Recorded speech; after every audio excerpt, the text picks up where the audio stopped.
tuli wano ku Uganda Media Center era nga tuli ku lunaku olw'okuteekateeka okujaguza World Population Day egenda okubeerawo olunaku olw'enkya era celebration zino enkulu zonna zigenda kubeera wano ku Media Center ng'omugenyi omukulu agenda kubeera Vice President of Uganda Madam Jessica Alupo.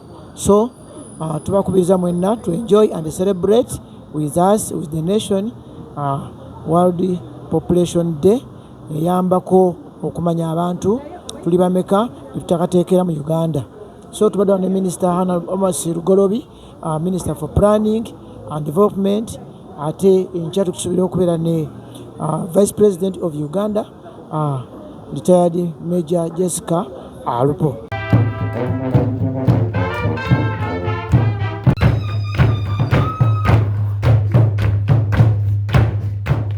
As we invest in technology and research, let us also invest at the same time in our young people and in the services they need to be able to realize their full potential. If we do not link investments in technology with investments in youth, then we are missing a tremendous opportunity. The demographic evolution of Uganda presents an unprecedented development opportunity. 73% of the population of Uganda is under the age of 30. So we possess a vast reservoir of innovation and a labor force that, if it is properly supported, can define the country's socio-economic transformation. So UNFPA is the UN's population agency, and it's hard for me to imagine a more exciting place to be working on population, because Uganda is experiencing a very unique demographic moment right now. It's the kind of opportunity, it doesn't come once in a generation or even once in a century. It happens once in a nation's lifetime, and Uganda is experiencing it right now. But, and this is not a small but, socioeconomic transformation of the type that we want, it doesn't happen automatically. It happens because we have targeted investment in young people. For real growth, we need young people who are healthy, educated, skilled, and that have good, decent jobs.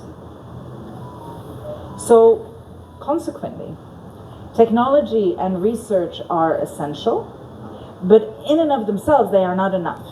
They are accompanying those investments in health, education, skills, and jobs.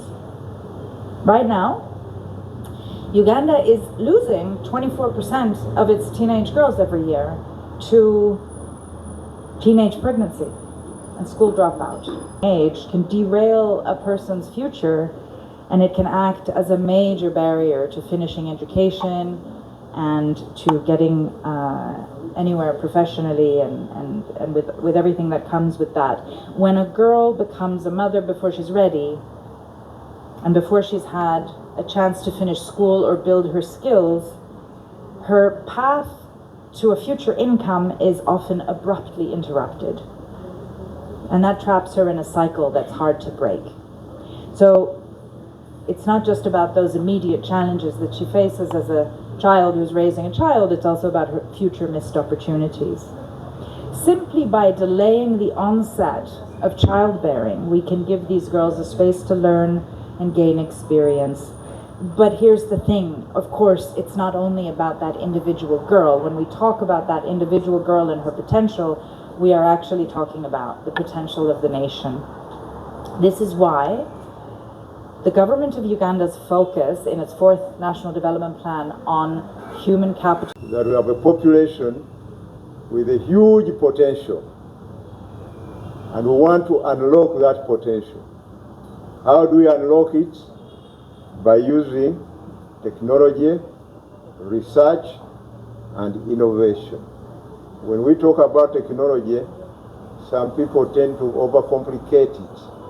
They think that we are talking about space technology, we are talking about only modern ways of doing things.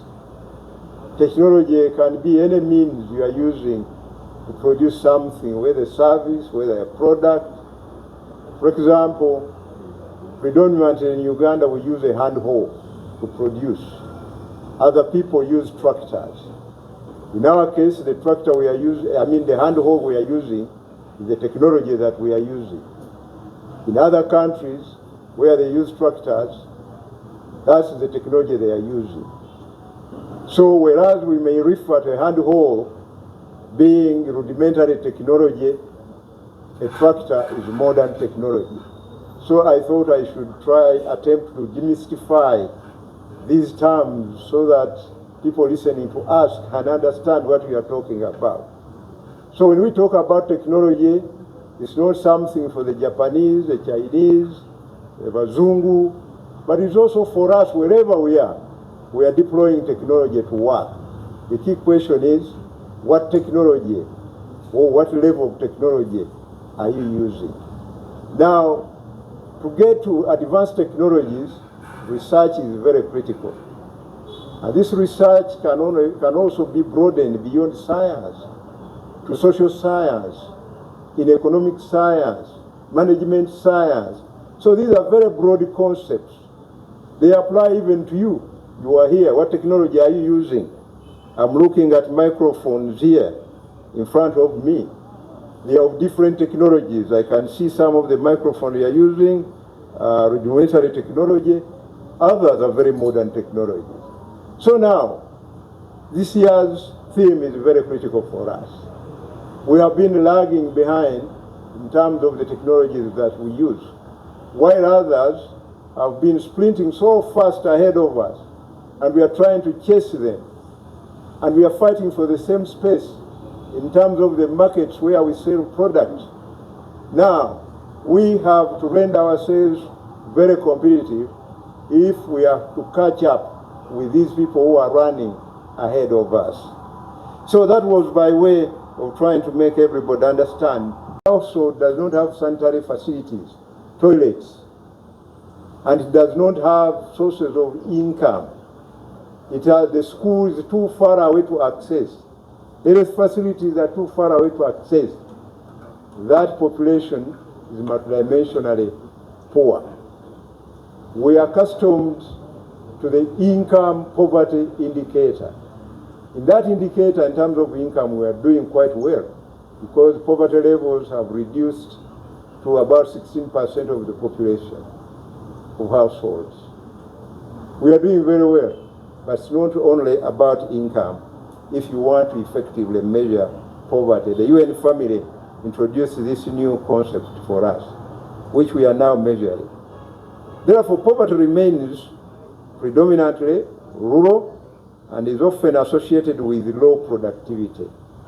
A person grows an acre of maize and picks at the maximum, according to the research center in Namurongo, picks about 3 tons of maize. In Brazil, where I went some time back, they pick 11 tons from the same acreage. So you can see our productivity levels are very low relative to others. And therefore, how can we compete? So poverty therefore remains predominantly in rural areas and is often associated with low productivity, limited access to technology and innovation, weak market linkages, vulnerability to climate shocks, and inadequate opportunities for value addition and decent employment. Addressing these constraints will be critical if Uganda is to fully harness the potential of its growing population and achieve inclusive and sustainable development. This therefore means that for millions of Ugandans, the challenge is not simply a lack of income. The challenge is limited access to the knowledge, technologies, skills, innovations, and opportunities necessary to improve productivity and livelihoods. Poverty, therefore, is increasingly becoming a productivity challenge. So the key problem we have to address now is productivity. And to address productivity, you need technology, you need research, you need innovation. Modern